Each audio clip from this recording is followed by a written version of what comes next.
nube y después te la mando. Ya la Sí, puse a señor. grabar. Está bien. Okay. Pero Muchas si quieres gracias. grabar tú también, te autorizo. Espérate, verás. Permitir grabar. Ya, aquí te puse que permito que tú grabes. Ok. Listo. Listo. Muchas gracias. Me confirman, por favor, que veo que en el chat me dice Yurani que no se escucha. ¿Las demás personas sí me están escuchando? Sí. Sí. Bueno, Ok. Bueno. entonces, Doc, te doy todo el escenario es tuyo. Muchas gracias. Bueno, muchas gracias Alexandra y al doctor Cardona por la invitación a la clínica San Marcel. Muchísimas gracias por la invitación y por tocar estos temas que son tan sensibles en estos momentos históricos. Yo voy haciendo la presentación y si ustedes quieren por el chat pueden ir haciendo sus preguntas y al final de la conferencia respondo las inquietudes en la medida de mis capacidades. ¿De acuerdo?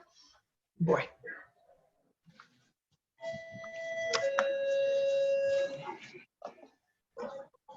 Aquí un poco. Bueno, esto es una frase muy importante que dice, si mi corazón se detiene, doctor, por favor, déjeme morir. ¿Por qué?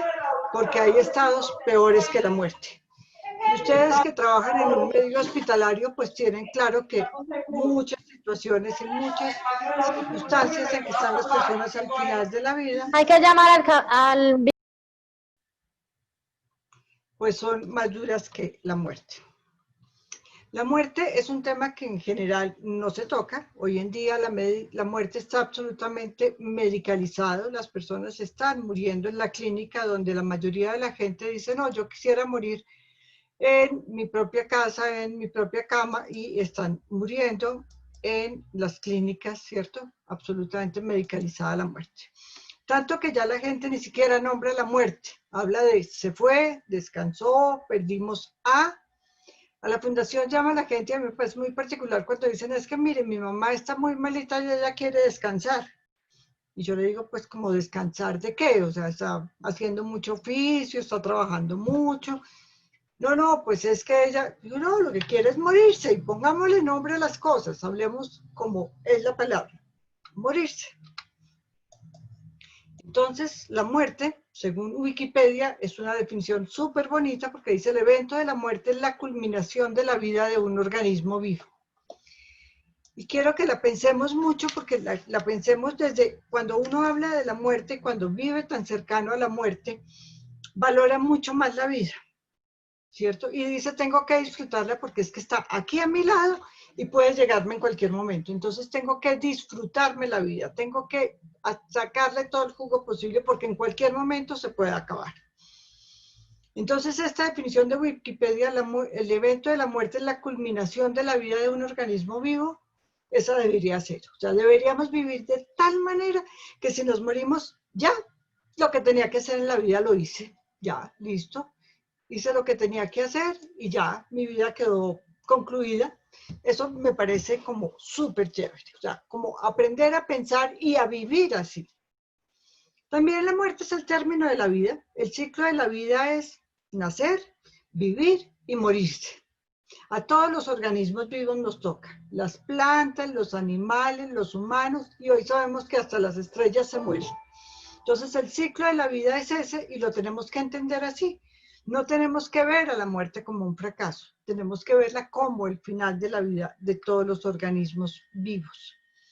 Como ese ciclo que anteriormente se decía nace, crece, se reproduce y muere, y a ustedes que todos son como más jóvenes, afortunadamente les tocó esa etapa de la historia en que reproducirse es optativo, ¿cierto? Ya yo decido si quiero o no reproducir. Pero nacer, vivir y morir nos va a tocar a todos.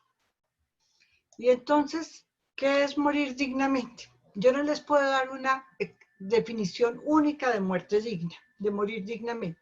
Es un concepto personal. Cada uno de nosotros debe pensar qué es para mí una muerte digna, cuáles son las cosas que yo quisiera para morirme y especialmente qué no quisiera a la etapa al final de mi vida. Porque pensar cómo quisiera morirme, pues casi todos quisiéramos como acostarnos a dormir y no despertar, que para el paciente es muy bueno, para la familia es muy duro, pero para el paciente es muy bueno. Entonces pensar, en cambio, no quisiéramos morir seguramente conectado a una unidad de cuidado intensivo, a un respirador, a una alimentación extraordinaria. Eso no sería una muerte digna para nosotros. Entonces tenemos que pensar qué queremos y qué no queremos para ese final de la vida.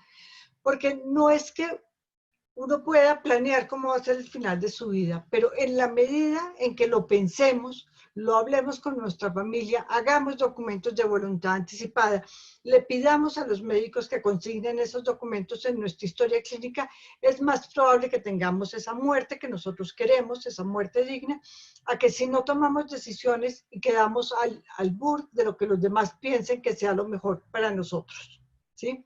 Entonces, esto es una invitación a que, por una parte, vivamos sabiendo que la muerte está en nuestro lado y que nos puede llegar en cualquier momento, entonces que tenemos que vivir la vida y que pensemos cómo queremos llegar a ese final de la vida. Entonces, en Colombia, todas las personas tenemos derecho a tomar las decisiones que tienen que ver con nuestra vida y con nuestra salud. Tenemos derecho al libre desarrollo de la personalidad. Eso está consignado en nuestra Constitución Nacional. Entonces, todas las personas tienen derecho al libre desarrollo de su personalidad, sin más limitaciones que las que les imponen los derechos de los demás y el ordenamiento jurídico. Entonces, yo tengo derecho a decir, oiga, cuando mi enfermedad esté en una etapa terminal y yo estoy sufriendo mucho, yo quiero que me ayuden a morir, bien sea con cuidados paliativos o con la eutanasia. Pero yo tengo derecho, y eso lo tengo porque tengo derecho al libre desarrollo de la personalidad. La Ley 23 de 1981 es el Código de Ética Médica y le dice al médico que él usará los métodos y medicamentos a su disposición o alcance mientras subsista la esperanza de aliviar o curar la enfermedad. O sea, que cuando mi enfermedad está en una etapa terminal y él ya no puede ni aliviar ni curar, puede suspender todos los tratamientos médicos, puede darme cuidado paliativo, bien entendido. Que el médico no intervendrá quirúrgicamente a menores de edad, a personas en estado de inconsciencia o mentalmente incapaces sin la previa autorización de sus padres, tutores o allegados. O sea, en primera instancia decido yo lo que quiero y lo que no quiero de los tratamientos médicos que me proponen los médicos, obviamente asumiendo las consecuencias de tomarlos o no tomarlos, ¿cierto?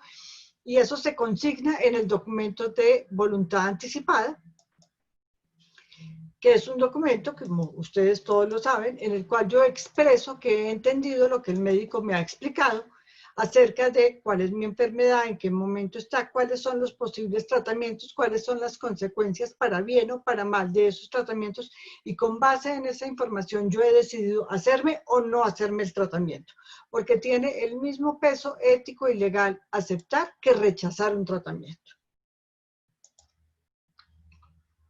Y que el médico no expondrá a su paciente a riesgos injustificados, que pedirá su consentimiento para aplicar los tratamientos médicos y quirúrgicos que considere indispensables y que puedan afectarlo física y psíquicamente. O sea, el consentimiento informado nuevamente, ¿cierto? O sea, el paciente debe saber y debe saber a qué riesgos se está sometiendo y con base en ese conocimiento dirá lo que quiere y lo que no quiere. Los derechos de los pacientes, que son una resolución del Ministerio de Salud, también hablan del derecho del paciente a recibir una comunicación plena y clara con el médico apropiada a sus condiciones psicológicas o culturales, ¿cierto? Que si tiene que sacar la plastilina, la saque, pero yo tengo que entender cuál es mi enfermedad, en qué momento está, cuáles son los posibles tratamientos, para que con base en esa información yo tome una decisión. Entonces, que el médico nos debe explicar muy bien todas esas partes de nuestro tratamiento y de nuestra enfermedad, y también nuestro derecho a desistir de tratamientos, bien sea nosotros mismos o nuestra familia cuando no estamos conscientes. O sea, decidir si a un paciente se lo conecta o se lo desconecta, ¿cierto? Lo puede hacer el paciente, y si el paciente no tiene capacidad, lo puede hacer su familia, tanto para implementar como para suspender tratamientos. Y el último de los derechos del paciente es el derecho a morir con dignidad y a que se le respete su voluntad de permitir que el proceso de la muerte siga su curso natural en la fase terminal de su enfermedad.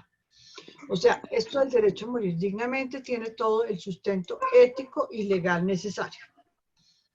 La resolución 229 de 2020 del Ministerio de Salud y Protección Social habla de la Carta de Derechos y Deberes de la persona afiliada y del paciente en el Sistema General de Seguridad Social en Salud. O sea, redefine esos derechos del paciente, los amplía un montón. Los invito a que lean esta resolución, la resolución 229 del 2020, porque tiene un capítulo muy grande y muy interesante sobre el derecho a morir dignamente y el derecho a respetar la decisión de los pacientes en cuanto a morir dignamente.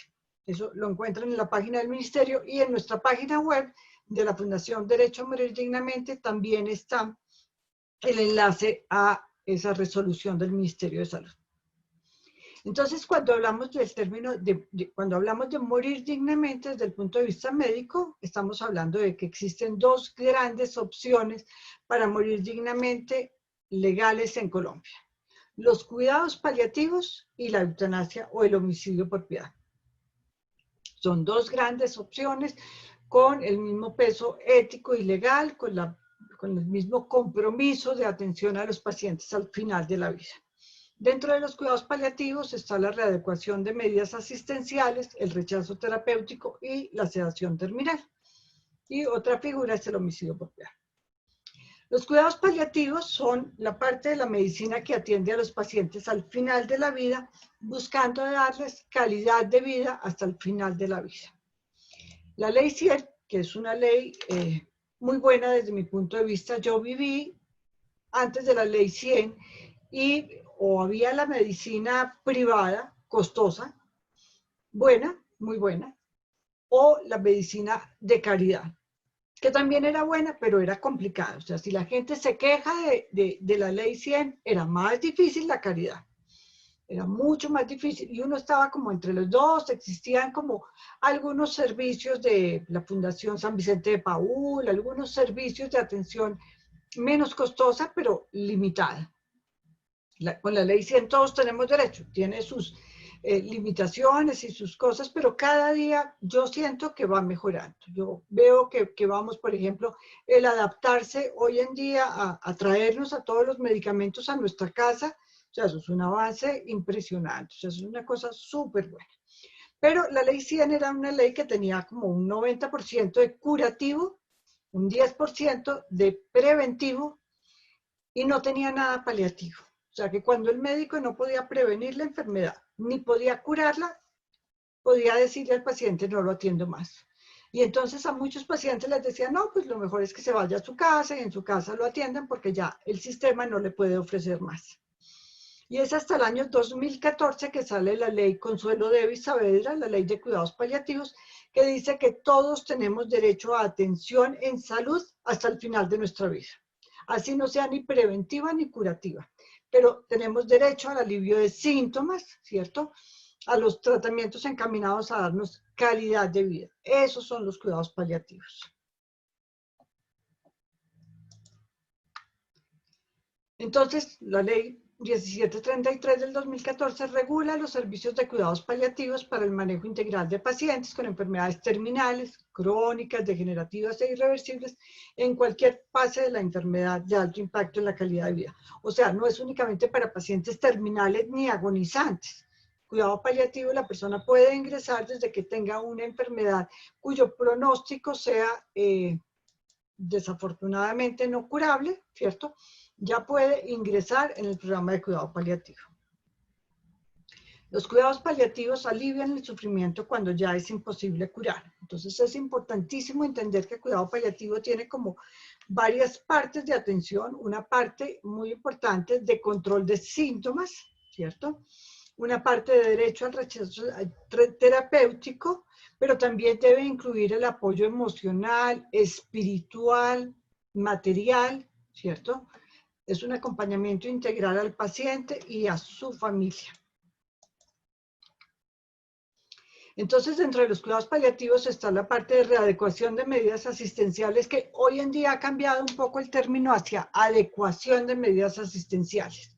En esta resolución que les digo que es de este año, la nueva Carta de Derechos de los Pacientes ya hablan de adecuación de medidas asistenciales. Y es como pensar en retirar, ajustar o no instaurar tratamientos cuando el pronóstico limitado así lo aconseje. Entonces es como que los médicos tienen todo el tiempo que estar pensando si esos tratamientos que le proponen al paciente realmente conviene dárselos al paciente, o si los se implementaron pensando en que el paciente iba a estar mejor y no estuvo mejor, pues se pueden suspender, ¿cierto? Entonces es retirar, ajustar o no instaurar. Y dentro de eso está pensar si vamos a llevar al paciente a cuidado intensivo, si vamos a ofrecerle medidas de nutrición extraordinarias, ¿cierto? Pensar en una paciente de 94 años con un Alzheimer hace 10 años que se le olvida comer. Y así murieron nuestras abuelas, o sea, finalmente dejaron de comer y se apagaron como una velita, ¿cierto? Y nadie pensaba que se le podía poner una sonda directamente al estómago, ¿no? Simplemente, pues era lo natural. Hoy en día, como existe esa tecnología, pues se la ofrecen a las personas, y las personas pensando que si no se va a morir de hambre, no, ella no se va a morir de hambre, se va a morir por el avance de la enfermedad que lleva a esa dificultad para comer, y la vamos a controlar los síntomas, pero no vamos a hacer medidas extraordinarias, vamos a pensar si realmente justifica.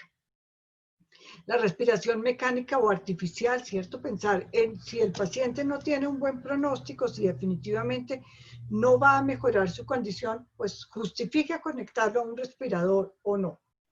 La diálisis renal pensada en ese paciente terminal, ¿cierto? No pensada en un paciente con insuficiencia renal aguda o crónica que tiene una buena compensación con diálisis renal, sino en ese paciente terminal que definitivamente hace una insuficiencia renal. Y si vamos a reanimar o no a ese paciente. O sea, no justifica, igual, volvemos al caso, la paciente de 94 años con un Alzheimer avanzado hace 10, que tiene una tensión arterial que definitivamente no se puede compensar. ¿Vamos a reanimarla o vamos a dejar que la vida siga su curso natural? Esta es una frase súper importante.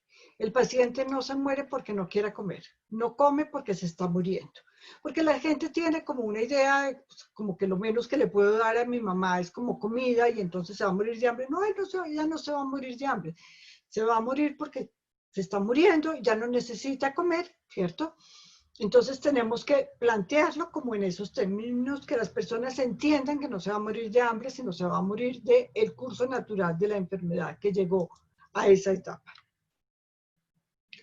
Dentro del cuidado paliativo también está el derecho al rechazo terapéutico, que es un derecho que tengo siempre. O sea, siempre los pacientes tenemos derecho a rechazar tratamientos. Es que yo voy y el doctor me dice, mire, o sea, su cáncer está muy avanzado, desafortunadamente se diagnosticó tardíamente, pero podemos hacer una quimioterapia. Usted, pues en términos generales, va a morir va a vivir 6 meses más, pero si le hacemos la quimioterapia, puede vivir 7 meses y vamos a vivir con los efectos de la quimioterapia. Yo tengo derecho a decir que no, o que me tienen que hacer una cirugía muy mutilante. Yo puedo rechazar en cualquier momento los tratamientos, así el médico considere que para mí, para él quisiera seguir viviendo así. Ok, pero yo no lo quiero y tengo todo el derecho a decir no quiero ese tratamiento. La sedación paliativa es cuando el médico no puede controlar los síntomas del paciente, no puede aliviar el dolor, ni el sufrimiento, ni la insuficiencia respiratoria. Puede sedar temporalmente al paciente, darle medicamentos en dosis que no son letales, ¿cierto? Para que él no sufra por eso que no se está pudiendo controlar. Entonces es, por ejemplo, un paciente con un dolor agudo por cáncer metastásico. Entonces se seda mientras se le estabiliza la dosis del sedante y después se vuelve a despertar, ¿cierto? Entonces eso es una práctica dentro de los cuidados paliativos. Y está la sedación terminal. Entonces ahí sí, si definitivamente no se pueden controlar los síntomas que el paciente tiene, pues puede el médico entrar a sedar profundamente al paciente para que no tenga conciencia de esos síntomas que no se pueden controlar. Entonces el médico habla con el paciente, si el paciente todavía tiene capacidad mental para eso, y le dice, mire, definitivamente no pude controlar sus síntomas, voy a proceder a sedarlo, es darle medicamentos que no son en dosis letales, ¿cierto? Son como cuando a uno le hacen una endoscopia, que uno no se da cuenta de nada, pero no se muere por eso, ¿cierto? Pero ahí lo va a mantener sedado hasta que muera. En esa dosis que no es letal, no hay la intención de causar la muerte, hay la intención de compensar al paciente, ¿cierto? Que el paciente no sufra mientras se muere naturalmente. Entonces ya en la medida de lo posible ya no se va a alimentar más al paciente, ya no se va a hidratar más, ya no se le van a dar medicamentos para controlar que no se suba la tensión, no importa, o que se suba el azúcar, no importa, ya no vamos a evitar que se muera, ya vamos a acompañarlo a que naturalmente se muera. Y la ley de cuidados paliativos, esa ley 1733 de la que estamos hablando, dice que las personas tenemos derecho a suscribir documentos de voluntad anticipada. Que toda persona sana, capaz o enferma, ¿cierto?, en pleno uso de sus capacidades legales y mentales, con total conocimiento de las implicaciones que acarrea el presente derecho, podrá suscribir el documento de voluntad anticipada. En este, quien lo suscriba indicará sus decisiones en caso de estar atravesando una enfermedad terminal, crónica, degenerativa e irreversible de alto impacto en la calidad de vida, de no someterse a tratamientos médicos innecesarios que eviten prolongar una vida digna en el paciente y, en el caso de su muerte, su disposición o no de donar órganos. Y también habla de que el paciente tiene derecho a participar de forma activa en el proceso de atención y toma de decisiones en cuidado paliativo. Entonces, que el paciente todo el tiempo debe ser tomado en cuenta. Pero cuidado paliativo es maravilloso. O sea, yo pienso que un 85% de los pacientes con cuidado paliativo y hasta un 95% tienen una muerte digna con cuidado paliativo. Pero hay casos en que no. Este es el caso de Chantal Sevigny. Ella era una señora francesa, maestra, que tenía un cáncer en la cara que le producía estas deformidades. Voy a quitar la imagen porque es muy desafortunada. Pero esto no le iba a causar la muerte de manera inminente en mucho tiempo, y ella no quería vivir en ese sufrimiento. Entonces ella pedía y salió a los medios a pedirle al gobierno francés que aceptara el derecho de ella a que le ayudaran a morir, bien fuera a través de la eutanasia o a través del suicidio médicamente asistido. Y desafortunadamente el gobierno francés en ningún momento aceptó dar ese paso tan grande.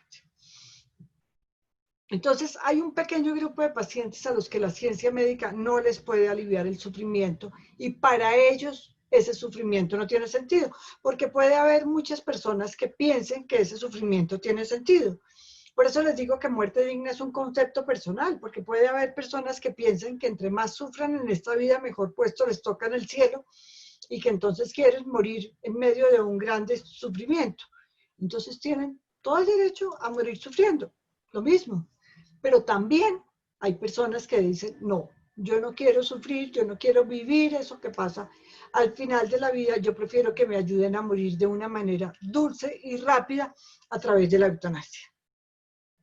Entonces la eutanasia es todo acto que tiene la intención, ahí sí hay la intención, de ayudarle a morir, de causarle la muerte a una persona que tiene una enfermedad en etapa terminal. O sea, está condicionado a los pacientes con enfermedades en etapa terminal, por lo menos en Colombia, por petición de la propia persona y que lo lleve a cabo un médico. O sea, esos son los 3 requisitos para que se considere que es una eutanasia. Paciente con enfermedad en etapa terminal, por solicitud del paciente, y que lo lleve a cabo el médico. En el Código Penal colombiano no existe una figura que se llame eutanasia. Existe una figura que se llama homicidio por piedad, que al final es lo mismo, porque dice que el que matare a otro por piedad para poner fin a intensos sufrimientos provenientes de lesión corporal o enfermedad grave e incurable, incurrirá en prisión de 1 a 3 años. Ese es el artículo 106 del Código Penal colombiano. En el año de 1997, un señor que se llamaba José Eurípides Parra pone una tutela ante la Corte Constitucional porque él consideraba que no debería existir esta figura excepcional de homicidio por piedad, con una pena menor. Él consideraba que los homicidios son los mismos todos y entonces este por piedad debía tener la misma pena que los demás, o sea, más de 10 años. La Corte estudió y dijo, no señor, tiene todo el sentido que exista una pena menor. Eso quiere decir que declara exequible, o sea, tiene sentido que exista ese artículo del Código Penal porque se está actuando dentro del derecho a la autonomía de la persona, el derecho a la dignidad de la persona, el derecho a la autonomía, el derecho a no ser sometido a tratos crueles, inhumanos ni degradantes, y el derecho a decidir, ¿cierto? A solidaridad, el derecho de solidaridad. O sea, que si nosotros vemos que esa persona está sufriendo, no debemos dejarla que siga sufriendo contra su voluntad. Como les digo, si la persona quisiera sufrir, pues perfecto, ¿cierto? Los mártires de la iglesia murieron así, ellos querían sufrir por la iglesia y uno ve que actualmente hay personas que viven así, ¿sí? Entonces hay una señora que tiene un cáncer que le causa mucho sufrimiento y ella en el chat de su familia todos los días pone, hoy ofrezco mi sufrimiento porque Juanito consiga trabajo, hoy ofrezco mi sufrimiento porque se le arregle el matrimonio a Juanita, hoy ofrezco y tiene derecho, esa es su forma de morir dignamente. Pero otros no quieren sufrir y tienen todo el derecho a pedir. Entonces dice la sentencia C-239 de 1997 que tiene todo el sentido que exista la figura del homicidio por piedad con una excepción de menor penalidad, con la advertencia de que en el caso de los enfermos terminales, o sea, lo condiciona solo a pacientes terminales, lo que no quiere decir agonizantes, ¿cierto? Es un paciente que tiene una enfermedad, un paciente terminal es un paciente que tiene una enfermedad incurable con la tecnología que existe hoy en día, progresiva, incapacitante, deteriorante, le causa sufrimiento al paciente, a su familia, al equipo médico tratante y en términos generales su tiempo esperado de vida no mayor a 6 meses. O sea, es un paciente para nadie sería una sorpresa que muriera en cualquier momento, ¿cierto? En que concurra la voluntad libre del sujeto pasivo del acto, o sea, solo lo puede pedir la propia persona. No podrá derivarse responsabilidad para el médico autor, pues la conducta está justificada. Esto quiere decir que está despenalizado, o sea, que ese médico que ayuda a morir a través de la eutanasia a ese paciente no va a tener ninguna penalización. Cuando la Corte lo despenalizó en el año 1997, sabiendo que le pidió al Congreso, que es la segunda parte de la sentencia, que reglamentara el cómo, que hiciera el protocolo. Pero sabiendo que el Congreso no era muy juicioso en estos temas de conflictos morales, éticos y con unos réditos económicos,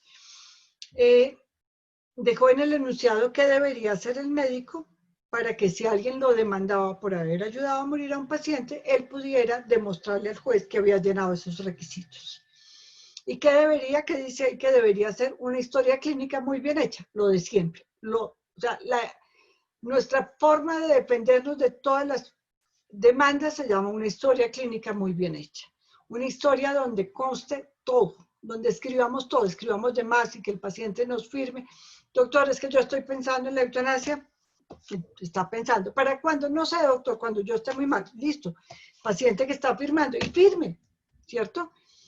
Entonces, hacer una historia clínica muy completa donde constara en la historia que el paciente tenía la enfermedad en etapa terminal, que estaba sufriendo mucho y no quería seguir sufriendo, entonces solicitaba la eutanasia, que el paciente tenía capacidad mental suficiente para hacer esa solicitud y que él como médico le ayudaba.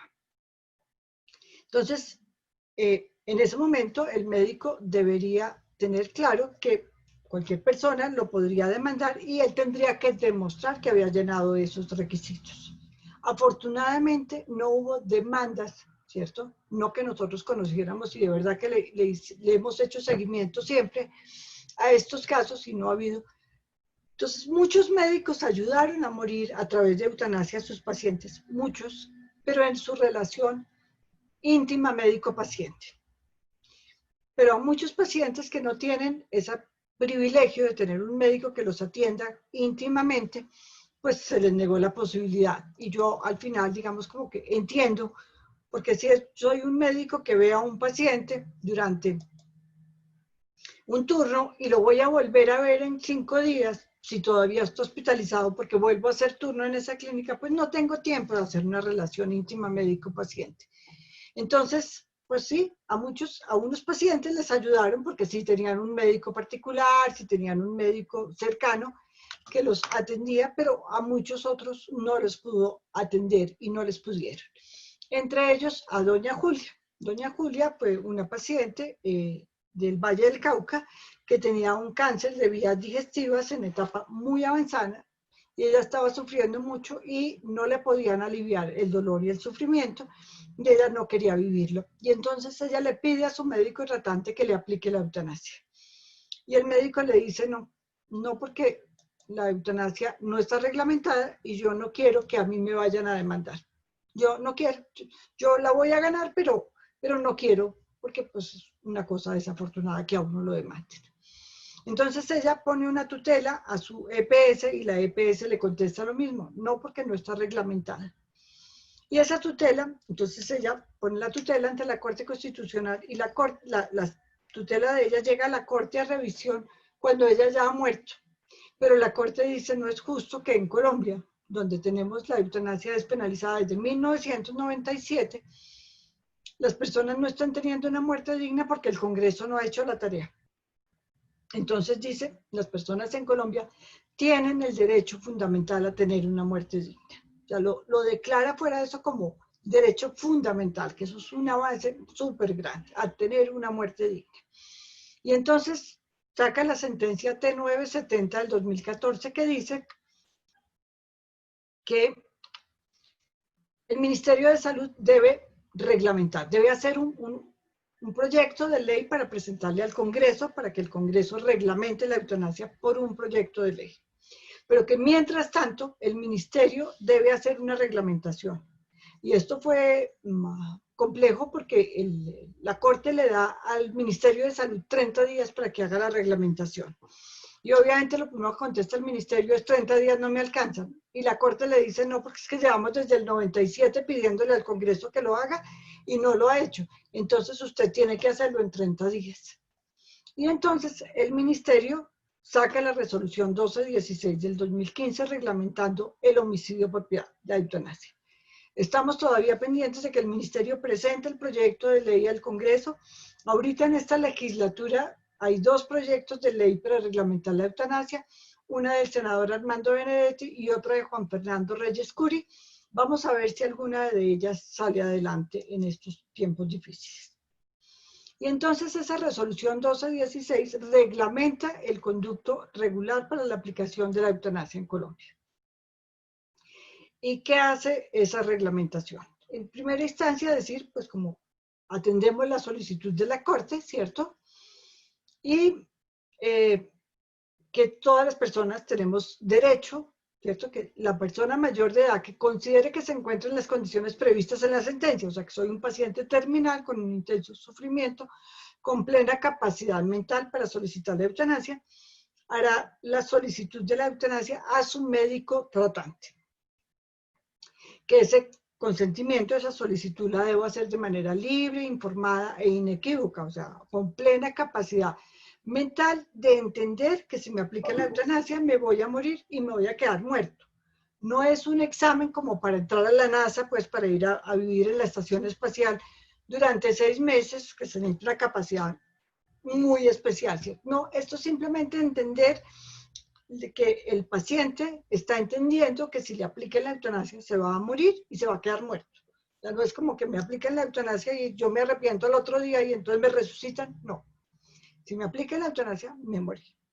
Y que tengo derecho a hacer un documento de voluntad anticipada expresando esa voluntad. Entonces yo hoy aquí sana, libremente, digo, ok, si yo tengo una enfermedad en etapa terminal y cuidado paliativo no me puede aliviar mi sufrimiento, quiero que me apliquen la eutanasia.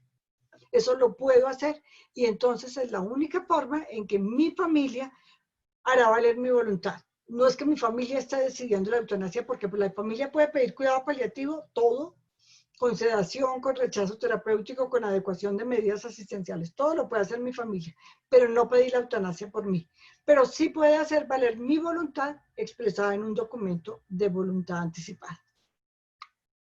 Y entonces dice la resolución que todas las IPS, todas las EPS del país deben conformar los comités de muerte digna, que Alexandra nos contaba que ahí la clínica San Marcel ya tiene los comités de muerte digna y hasta los tiene muy efectivos porque no solo se está reuniendo por solicitudes de eutanasia, sino una vez al mes para actualizarse y para mantener todo al día y todo listo y preparado para recibir una solicitud. Y entonces dice que todas las IPS del país que atiendan mediana o alta complejidad deben conformar el Comité de Muerte Digna y deben conformarlo tanto si son hospitales, clínicas, centros médicos, como programas de atención domiciliaria. Todas las IPS que atiendan pacientes de mediana o alta complejidad deben conformar en su interior el Comité de Muerte Digna. Y que ese Comité de Muerte Digna es un comité que al final es bastante simple, porque debe tener un médico, ojalá de la especialidad de la patología que tenga el paciente, para que corrobore que el paciente realmente está en etapa terminal, que realmente no hay nada mejor que ofrecerle o el paciente no lo quiere, que le han ofrecido cuidado paliativo, lo haya aceptado o no lo haya aceptado, un psicólogo o un psiquiatra que verifique la capacidad mental del paciente para tomar esa decisión. Como les digo, que verifique la capacidad para tomar esa decisión. No es un examen para la Estación Espacial Mir, no. Es para entender que el paciente está entendiendo que si le aplican la eutanasia se va a morir y se va a quedar muerto. Y un abogado que vele porque todos se hagan regla y porque de las reuniones del comité y de todo lo que pasa en el comité y de lo que pase con la solicitud del paciente, se hagan unas actas y después se envíe ese proceso completo, ¿cierto? Las actas del proceso completo, sea que se lleve a cabo el procedimiento de la eutanasia o no, porque el paciente puede haber muerto naturalmente antes de que se lleve a cabo el proceso o puede desistir del proceso en un momento dado.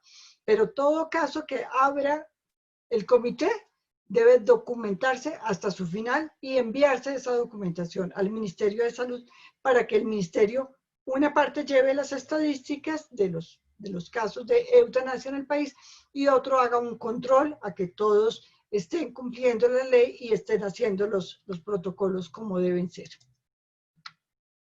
En la página del Ministerio de Salud está el protocolo para la aplicación del procedimiento de la eutanasia en Colombia. Y está súper completo. O sea, es muy completo ese documento. Habla de cómo considerar, cuáles son los criterios para considerar que un paciente está en etapa terminal. Dice cómo se conforma el Comité de Muerte Digna, cómo son esas reuniones y cómo se aplica la eutanasia. Y allí está cuáles son los medicamentos y las dosis para que realmente, como les digo, sea una muerte dulce y rápida. Bueno, luego hubo otra tutela de una familia que tenía un niño con una parálisis cerebral en un estado muy avanzado, con un deterioro físico muy grande, y el sistema de salud no le daba una atención continuada al niño, y esta familia dice, pues mire, si no le dan una buena atención, aplíquele la eutanasia, o sea, nosotros no podemos seguir viendo sufrir al niño. Y la Corte estudia el caso y dice, mire, este niño no necesita la eutanasia, este niño necesita una atención de cuidado paliativo completa y continua, ¿cierto?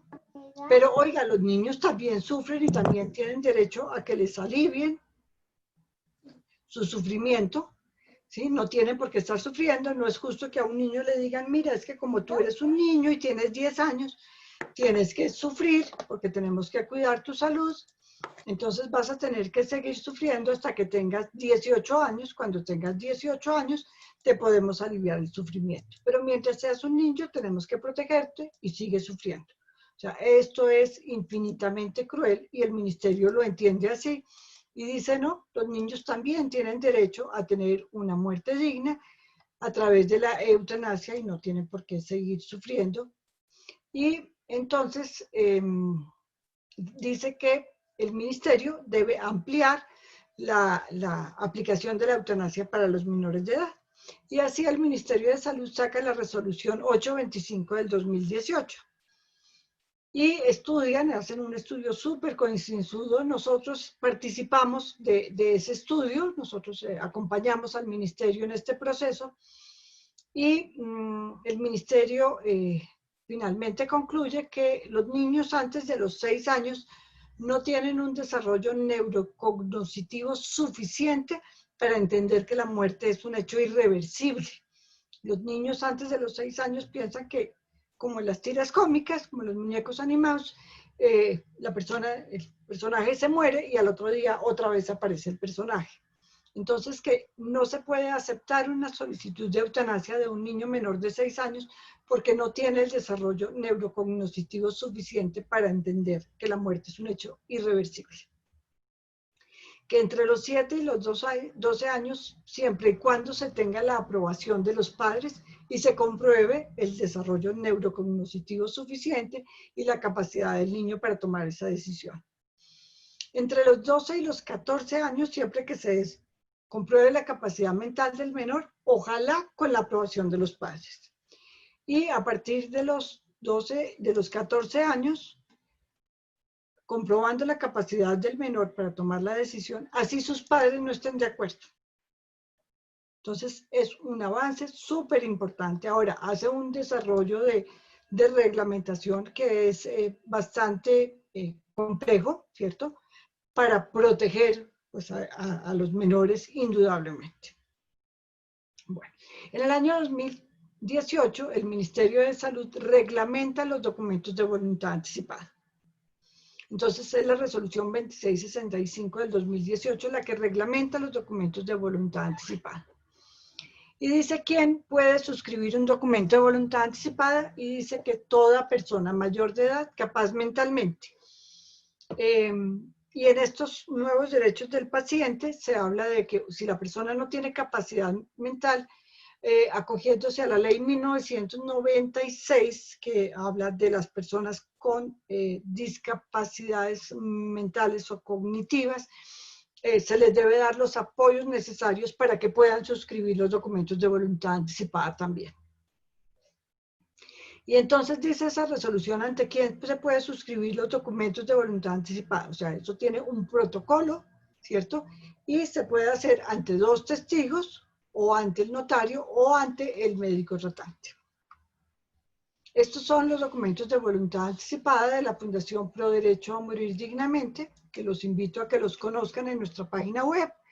Están los documentos de voluntad anticipada y tenemos 2, porque muchas personas están de acuerdo con el documento de voluntad anticipada para solicitar cuidado paliativo, readecuación de medidas asistenciales, pero no están de acuerdo con la eutanasia. Entonces, nuestros afiliados nos pedían que hiciéramos 2 documentos aparte para que quien no estaba de acuerdo con la eutanasia, pues pudiera firmar el de cuidado paliativo, readecuación de medidas asistenciales, rechazo terapéutico, ¿cierto? Entonces es un documento en el que yo expreso mi voluntad de que cuando tenga una enfermedad en etapa terminal y no existe una esperanza de recobrar la salud, no quiero que me mantengan con vida de forma artificial ni me prolonguen innecesariamente la vida. Y que si llego a tener una enfermedad o una lesión del cerebro en la que pierde completamente mi autonomía, que quede en un estado de coma persistente, en un estado vegetativo, así no sea considerado terminal, tampoco quiero que me mantengan con vida de forma artificial.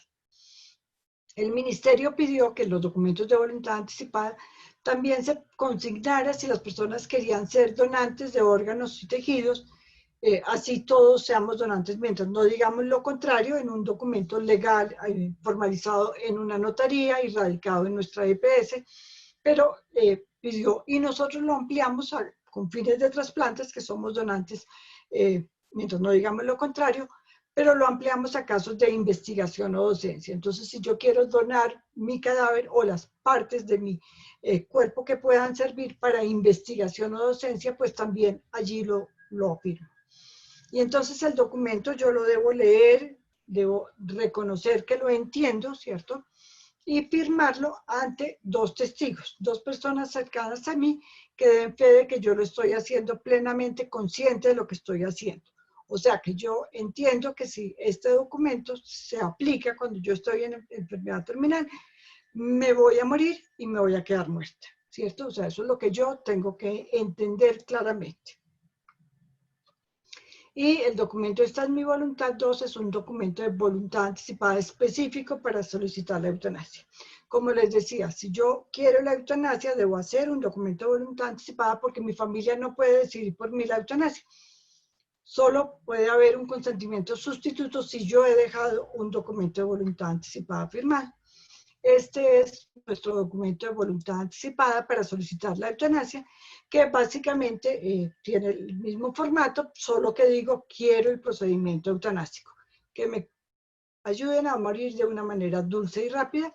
E igual lo formalizo ante los testigos o ante el médico tratante, que ahí sería un solo testigo, no se necesitan dos, y el médico debe poner sus datos, igual como está acá, y además consignar su número de registro profesional. Ok. Entonces tenemos que ser capaces de ofrecer una opción para aquellos pacientes que desean la eutanasia para que puedan tomar abiertamente el control de su vida hasta la muerte. O sea, debemos ofrecer, cuando tenemos un paciente terminal y vamos a ofrecer las opciones de muerte digna, debemos ser capaces de ofrecer también la opción de la eutanasia. También la de cuidados paliativos, de rechazo terapéutico, de adecuación de medidas asistenciales, de sedación terminal. Explicarle al paciente, pero explicarle que también tiene derecho a la eutanasia. Incluso si es una enfermedad o una condición con la que personalmente no estaría de acuerdo. ¿Sí? Puede que el médico considere que él en esas condiciones quisiera seguir viviendo, pero el paciente no. El paciente es el que en este caso toma las decisiones. Bueno, aquí esto es para contarles que morir dignamente no es únicamente la parte médica, sino también la parte emocional.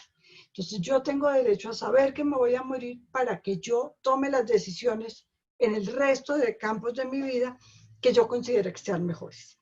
Esta es una película que si no la han visto, los invito a que la vean. Está en todas las plataformas hoy en día y en todos los piratas hoy en día.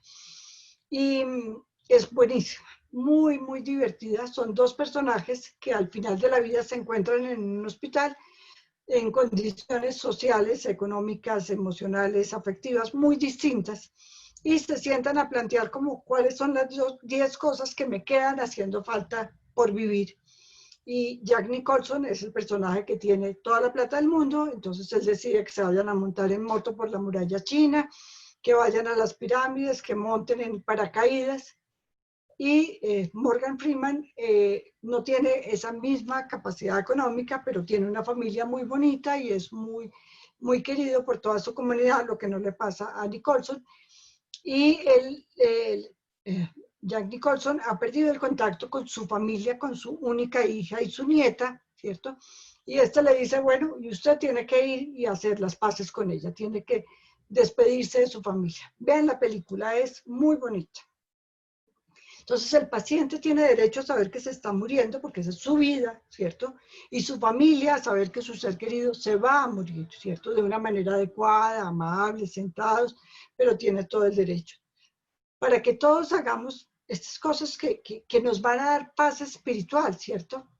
Entonces, agradecer, ¿sí? Nadie es monedita de oro, todos cometemos errores, pero todos hacemos muchas cosas buenas. Entonces es importante, yo veo, y ahora me ha parecido particular la pandemia porque estábamos como en la cultura de que en los rituales, en las misas, en las funerarias hablábamos, la gente decía palabras muy bonitas de quien había muerto, y ahora aquí en el periódico El Tiempo, que es el que yo leo acá en Bogotá, los obituarios han cambiado un montón y entonces la gente pone una cantidad de palabras muy bonitas de su ser querido. Aquí yo guardo esas esquelas porque me parecen súper bonitas. Por ejemplo, de un señor que murió empezando la pandemia y la familia escribió en el obituario en el periódico ¿cierto? Papi, miramos al cielo llanero con la misma ternura y cariño infinito que nos regalaste durante toda tu vida.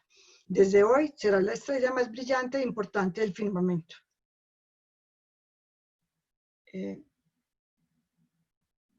En otro aviso para la misma persona, dice, lamentan inmensamente su muy triste desaparición y lo recordarán siempre como un hijo y hermano incomparable que los hizo tan felices. Entonces, la gente está agradeciendo públicamente en las esquelas, en los obituarios, en los avisos del periódico, ¿cierto? Yo aquí les muestro si aquí sale. En estos avisos del periódico está agradeciendo. Entonces, pues ese es un tiempo al final de la vida donde aprovechemos para agradecer y que nos agradezcan. También poder arreglar nuestra situación espiritual, ¿cierto? Nadie es monedita de oro, perdón, para perdonar, ¿cierto? Nadie es monedita de oro, todos tenemos cosas que han pasado, todos fuimos adolescentes irreverentes, todos hemos hecho cosas desafortunadas, pues es un tiempo de quedar en paz. Esta frase me parece súper bonita, perdonar no es olvidar, es liberar el dolor. Entonces, si yo sé que mi ser querido está en su etapa final de la vida, no necesariamente agonizante, en la etapa final, pues puedo aprovechar para perdonar. Yo los invito a que como la muerte está aquí a nuestro lado, siempre, ¿cierto? Y los invitaba desde el principio a que pensemos en que en cualquier momento nos podemos morir. Pues hagamos esto ya, ¿cierto? O sea, si yo tengo a alguien a quien pedirle perdón porque pues mi hermana menor, yo me aproveché de ella por muchas cosas, ¿cierto? El que, mami, es que manda a decir mi hermana que yo tengo ganas de Milo, ¿cierto? Porque a ella le daban Milo porque era chiquita y a mí no porque yo ya estaba grande. Entonces, pues pedirle perdón porque me aproveché de ella, ¿cierto? Todas esas cosas que pasan. Y vivamos como, de verdad, ligeros de equipaje. O sea, ya yo le pedí perdón al que le tenía que pedir perdón, le agradecí al que le agradecí. Entonces, si la muerte me llega ya, yo, listo, la entregué, ¿sí? Arreglar nuestras cosas espirituales, ¿cierto? Todas las creencias religiosas tienen unos rituales del final de la vida que son muy importantes. Por ejemplo, para los católicos, la unción de los enfermos es como la visa para entrar al cielo. Si el sacerdote ya me liberó, ya me dio la absolución, pues yo estoy tranquila. Y muchas personas, ustedes habrán conocido que después de que el sacerdote le pone la unción de los enfermos, se mueren tranquilamente porque ya tienen paz espiritual. Entonces, démosle a las personas la oportunidad de saber que se están muriendo para que puedan tener estas herramientas para tener paz espiritual. Sea cual sea su credo religioso, como les digo, todos tienen unos rituales que son muy importantes para las personas. Y también está la parte legal, ¿cierto? Entonces, que la persona sepa que está al final de su vida y, como les digo, ojalá vivamos con ella ya arreglada, repartir nuestros bienes, ¿cierto? Que nuestra familia sepa qué cuentas bancarias tenemos, cuáles son las claves, a quién le debemos, quién nos debe a nosotros, ¿sí?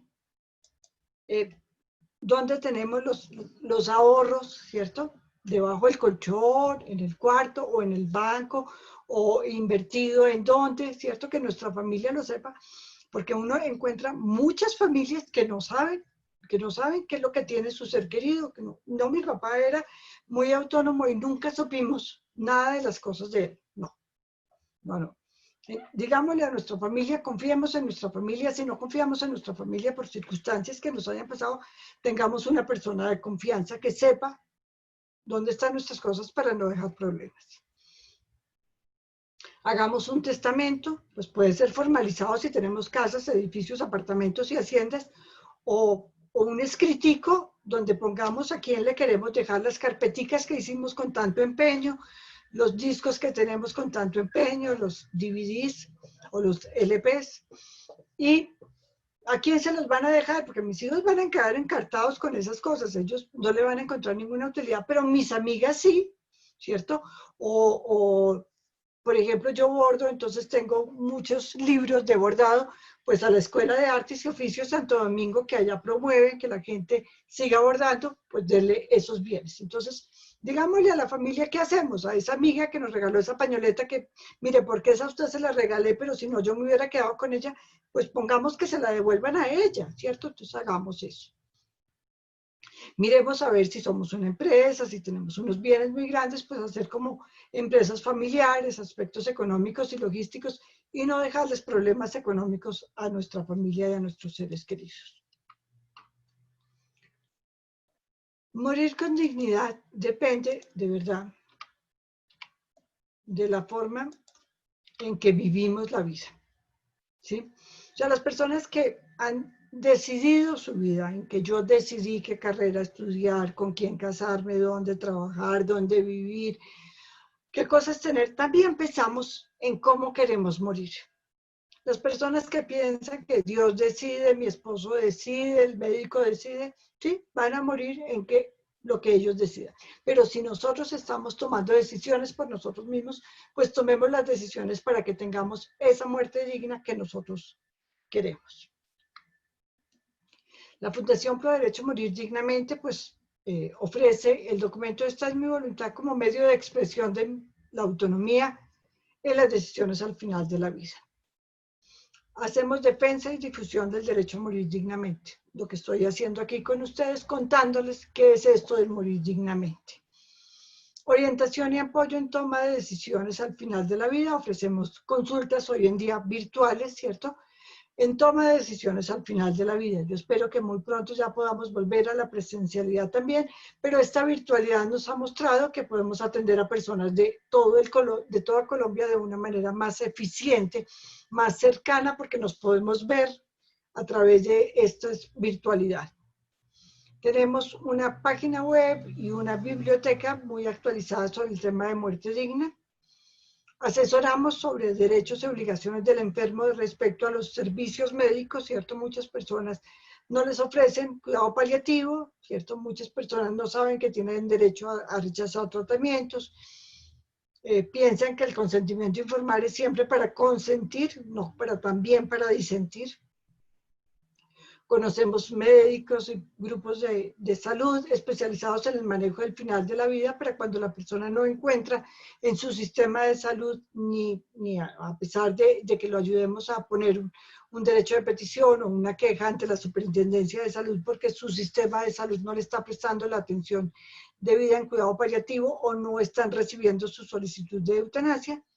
Y pertenecemos a la Federación Mundial de Sociedades por el Derecho a Morir Dignamente, que apoya a todas las instituciones que trabajan por la muerte digna en el mundo. Y sobre todo somos una estructura de solidaridad para que logremos el reconocimiento del derecho social humano a morir dignamente. Ya tenemos en Colombia la suerte de tener un sistema legal apropiado para tener una muerte digna, porque tenemos cuidado paliativo muy bien estructurado, muy bien legalmente, y un derecho a la eutanasia legalmente permitido. Eso es un privilegio. Somos uno de los 5 países del mundo que tiene despenalizada la eutanasia, o sea, somos súper privilegiados en esto. Entonces los invito, estos son nuestros datos, esta es nuestra página web que los invito a que la conozcan. Estamos en las redes sociales como Morir Dignamente Colombia, en Facebook, en Twitter, en Instagram. Los invito a que nos sigan. Y bueno, pues muchísimas gracias por su atención, por su paciencia. Vamos a dejar de compartir la pantalla y estoy pendiente de sus preguntas.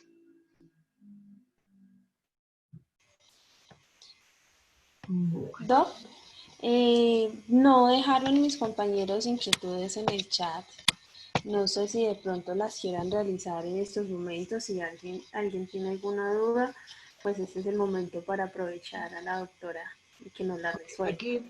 Aquí en el chat yo veo que Carolina Ayala dice, en mi caso ningún médico se ha querido comprometer a firmar los papeles de eutanasia y mucho menos los familiares, ¿cierto? Entonces, pues en ese caso la persona puede ir a la notaría, ¿cierto? El notario no se puede negar a hacer con el documento de voluntad anticipada una escritura pública. No es simplemente autenticar, es hacer una escritura pública con el documento de voluntad anticipada. Ahora, es muy importante pedirle, y ahí sí, de verdad, exigirle al médico tratante que incluya los documentos de voluntad anticipada en la historia clínica del paciente. Es un deber, y esa Carta de Derechos y Deberes de los Pacientes, la resolución 226 del 2020, dice que debemos exigir y que tenemos derecho a que incluyan nuestros documentos de voluntad anticipada en la historia clínica. O sea, no es como un favor que nos está haciendo el médico, sino es un deber consignarlo. El médico tiene todo el derecho a tener objeción de conciencia para realizar un procedimiento de eutanasia, no para recibir una solicitud de eutanasia. O sea, el recibir la solicitud de eutanasia, llevarla al comité de muerte digna, y cuando el comité le diga que ha dado la autorización para llevar a cabo el procedimiento, es cuando el médico puede hacer su objeción de conciencia por escrito y bien fundamentada, y el comité debe designar a un médico que no tenga objeción de conciencia para llevar a cabo el procedimiento de la eutanasia.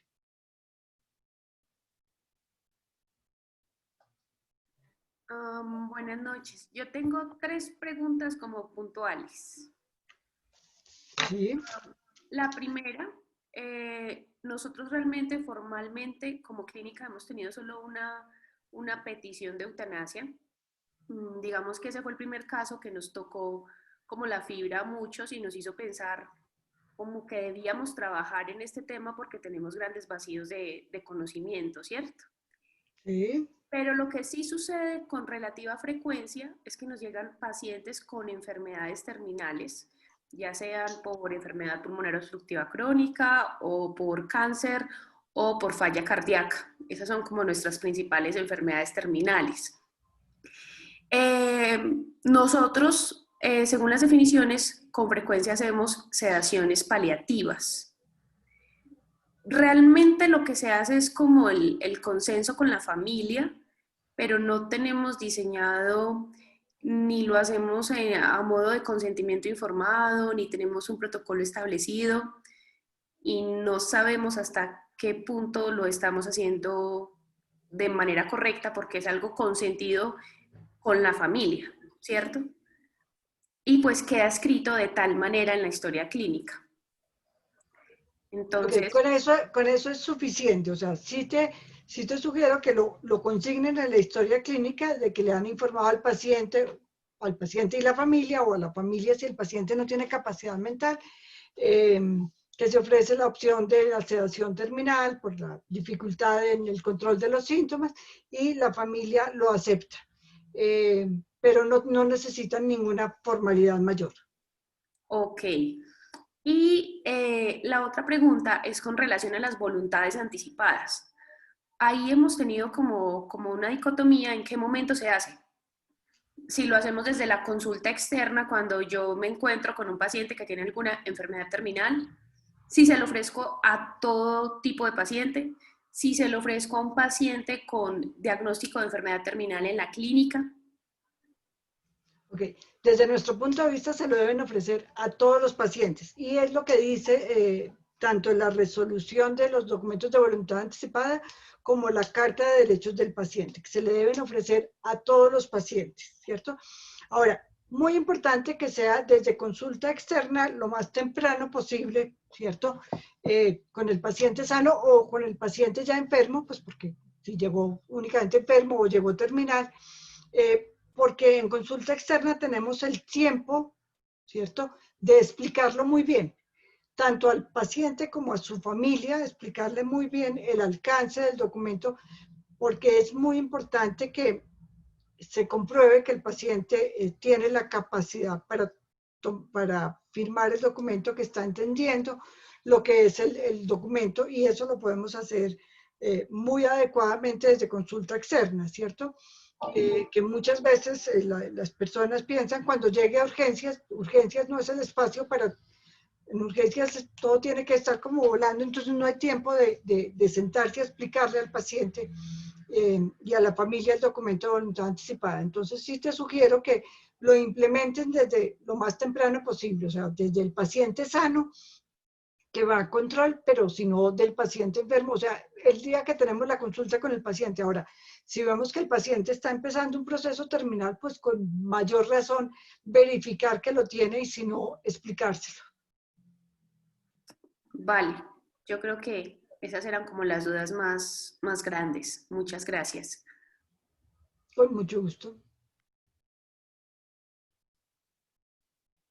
Perdón, yo ahí, frente a la consulta que tenía la doctora Daniela, mi inquietud de voluntades anticipadas, doctora Carmenza, ¿quién es la persona ideal para hablarle a ese paciente de voluntades anticipadas?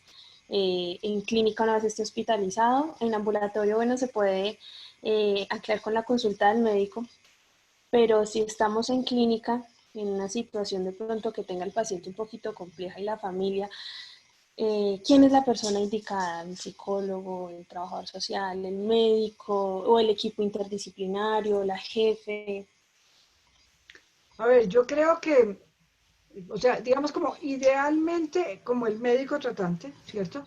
Pero si no, cualquiera de las personas que dice tiene la capacidad. O sea, puede ser el psicólogo, la trabajadora social, la enfermera, cualquiera de ellos puede hacerlo, ¿cierto? O sea, puede explicarle al paciente porque pues no es, digamos, como, por ejemplo, cuando se pensó, cuando el ministerio reglamentó los documentos de voluntad anticipada, en la fundación duramos un año revisando el nuevo documento que íbamos a cambiarlo para adaptarnos a la reglamentación y se pensaba como en hacer una lista de chequeo, ¿cierto?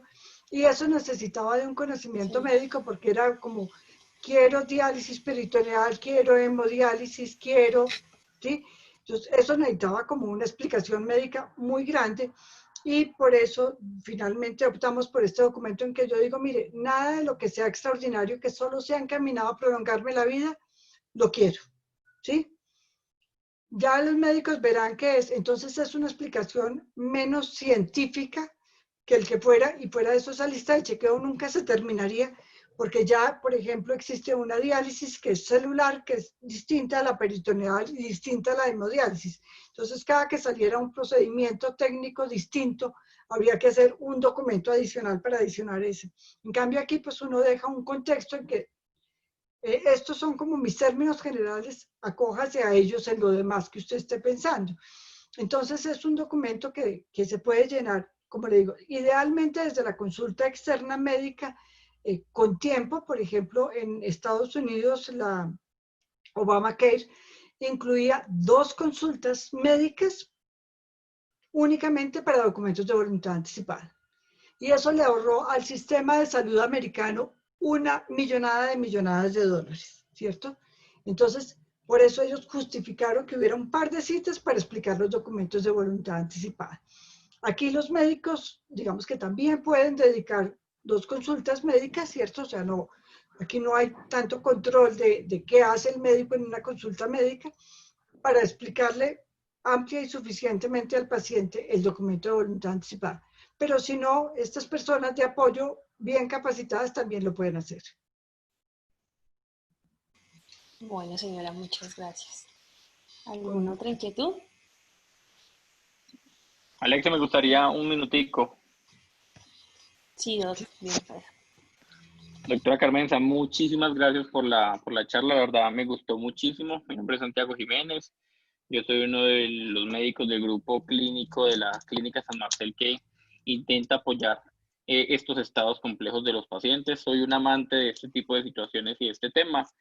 Desde mi experiencia, acompañado de los muchachos que ayudan o que me activan en la clínica, yo creo que hemos tenido unos avances muy importantes. Hace unos 3 o 4 años el tema de sedación paliativa o de sedación terminal era muchísimo más compleja de manejar de lo que lo hacemos ahorita. Me parece que el grupo médico ha tenido una madurez médica y personal muy importante que nos ha permitido ayudar a muchas personas en estados complejos al final de la vida. Creo que los pasos se han ido lentos, pero van muy bien. Ha sido un poco más difícil convencer a los antiguos o a los médicos con más experiencia en cuanto a años de antigüedad que a las nuevas generaciones que han venido cultivándose últimamente.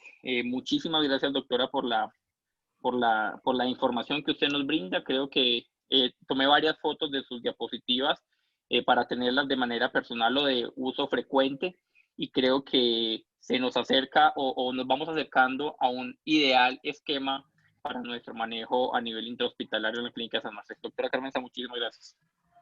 Pues muchas gracias a usted y a todos los asistentes por su participación, por su atención, su perseverancia y su constancia de estar aquí hasta estas horas tardes de la noche. Estamos desde la Fundación Pro Derecho a Morir Dignamente siempre dispuestos a colaborarles en todos estos protocolos y todos estos procesos de cambios mentales, que me parece súper importante que usted diga que las nuevas generaciones ya han enganchado en estos temas, me parece buenísimo, y bueno, pues vamos permeando a todos los que están a nuestro alrededor para que el tema de la muerte digna sea un derecho fundamental de las personas. Muchísimas gracias por la invitación a la Clínica San Marcel, a la doctora Alexandra, al doctor Rodrigo Cardona y a todos ustedes los asistentes. Desde la Fundación estamos para servirles. Muchas gracias. Doc, mil gracias. No sé si de pronto tengamos espacio para una intervención más. El doctor Juan Carlos Salazar, el psicólogo, tiene una pregunta para hacer. Sí, claro, con mucho gusto. Muchas gracias. Doctora Carmenza, buenas noches. Mi nombre es Juan Carlos Salazar, hago parte del equipo de la Clínica San Marcel. Mi pregunta es, frente al COVID, hoy, la situación de procesos de fallecimientos, de voluntades, ¿cómo hacemos? Porque es una situación bastante compleja. El adulto mayor, la persona que llega, el ejercicio técnico que se está colocando, que están poniendo al médico a decidir frente a una situación técnica, ¿cómo manejamos esa parte?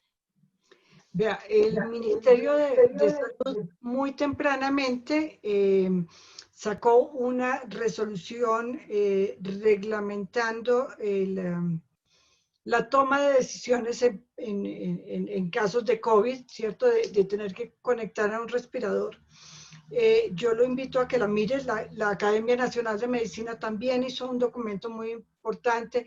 Las sociedades científicas también, la Sociedad de Medicina Interna, de Medicina Crítica y Cuidado Intensivo.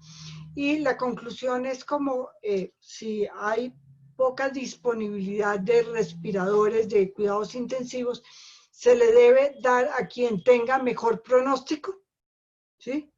No a quien sea más importante ni a quien sea más joven, sino a quien tenga mejor pronóstico desde el punto de vista del médico que lo atiende, ¿cierto?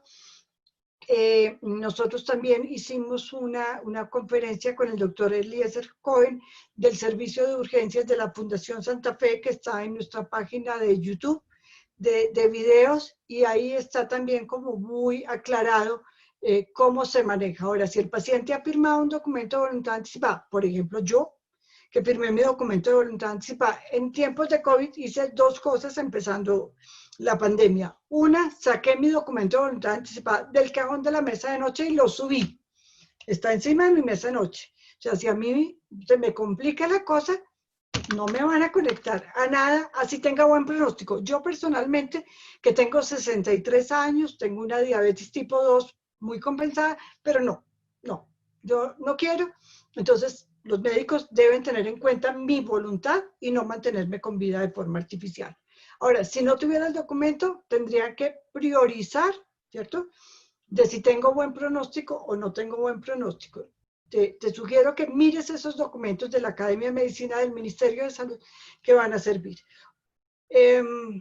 Siempre les vuelvo a decir, hagan una historia clínica donde conste todo, ¿cierto? Entonces, donde verificando que el paciente tiene 63 años, tiene una diabetes tipo 2, que está compensada, pero tiene un daño bastante severo, y ha firmado un documento de voluntad anticipada, procedemos a darle atención de cuidado paliativo, sedación terminal, pero no la conectamos, atendiendo a su derecho a la autonomía. ¿Sí? Muchas gracias por la instrucción, porque es muy formativo. Te agradezco mucho. Con muchísimo gusto los invito a que vean estos videos, que hemos hecho estas conferencias en este tiempo, para que se puedan apoyar en ellos. Muchas gracias. Ok. ¿Alguien más tiene una pregunta, una intervención? Alexandra, pues yo quiero felicitar a Alexandra de verdad que por la gestión que hizo y de ver que a este webinar estuvieron más o menos 65 personas, escuchando a la doctora Carmenza, que siempre, siempre que ella habla, deja algo muy importante y siempre ha sido un aprendizaje muy importante para todos nosotros. Siempre nos refresca el conocimiento, siempre nos deja muchas cosas que reflexionar. A ella agradecimientos y de verdad que aquí en Manizales, pues junto con Alexandra y el otro resto de personas que estamos bregando a conformar el grupo y de sacar esto adelante más que todo en el aspecto promocional del derecho a morir dignamente, de verdad que fue muy interesante, muy bueno todo lo que pasó hoy. Mil gracias. Gracias a Muchas ti. gracias, Alexandra. Muchas gracias, doctor Cardona. Y como les digo a todos los asistentes, muchísimas gracias. Muchas gracias a todos por su participación. Gracias, doctora, por aceptar la invitación. Con mucho Fue gusto. muy importante su Estamos. intervención el día de hoy. Muchas gracias a ustedes. sé Que que tengan una buena noche. Chao, chao. Gracias igualmente. Gracias a todos. Hasta luego. ¿Puedo cerrar? Gracias. Sí, señora. Ya paré la grabación.